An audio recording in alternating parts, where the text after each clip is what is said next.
উত্তরপ্রদেশের বদায়ু জেলার রমজান মাসে জাকাত সংগ্রহ করতে গিয়ে চরম লাঞ্ছনার শিকার হলেন ৩ মুসলিম ব্যক্তি। সোশ্যাল মিডিয়ায় ভাইরাল হওয়া একটি ভিডিওতে দেখা গেছে বিনা উস্কানিতে তাদের চড় থাপ্পড় মারা হচ্ছে এবং তাড়িয়ে দেয়া হচ্ছে। ঘটনার তীব্রতায় নড়েচড়ে বসেছে প্রশাসন। অভিযুক্ত অক্ষয় কুমারকে ইতিমধ্যেই গ্রেপ্তার করেছে পুলিশ। বিস্তারিত নাইম আহমেদের ডেস্ক রিপোর্টে। 72 ঘন্টা ময়েশ্চার লক সমৃদ্ধ লিলি বডি ওয়াশ শিয়া বাটারের গুডনেস স্কিন রিপেয়ার করে রাখে সফট ও গ্লোয়িং।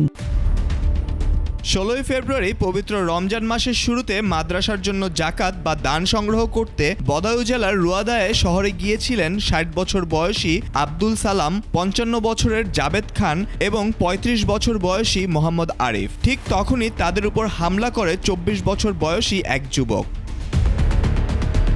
স্কুটারে করে এসে তাদের পথ আটকায় 24 বছর বয়সী যুবক অক্ষয় কুমার। পরিচয় জানতে চেয়ে শুরু হয় জেরা।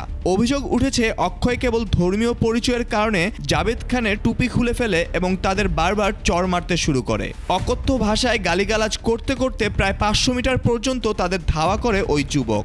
उन्होंने मेरे से आधार कार्ड मांगा, मैंने आधार कार्ड दिया और मेरा नाम देखते ही उन्होंने मुझसे कहा टोबी तार और लात घुसे मारने पीटने मेरे साथ चालू कर दिया। हम अभी इस्लामनगर आए हुए थाने। এই ভিডিও ভাইরাল হওয়ার পর উত্তরপ্রদেশ আজাদ সমাজ পার্টির নেতা চন্দ্রশেখর আজাদ দাবি করেন সংখ্যালঘু ও দুর্বলদের উপর নির্যাতন চলছে এবং এর জবাব দেওয়ার হুঁশিয়ারি দেন তিনি। मैं चंद्रशेखर आजाद आपको विश्वास दिलाता हूं,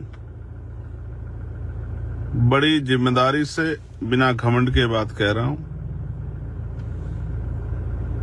इस अन्याय का मुकाबला भी होगा और इस अन्याय को हम लोग जवाब भी देंगे। এছাড়াও এই ঘটনার তীব্র নিন্দা জানিয়েছে কংগ্রেস সহ অনেক নেটিজেন। দীর্ঘদিন পর ভিডিওটি সোশ্যাল মিডিয়ায় ছড়িয়ে পড়লে সমালোচনার ঝড় ওঠে। পুলিশ সত্য প্রণোদিত হয়ে তদন্ত শুরু করে এবং অভিযুক্ত অক্ষয় কুমারকে গ্রেফতার করে। Naim Ahmed, desk report, 21 television.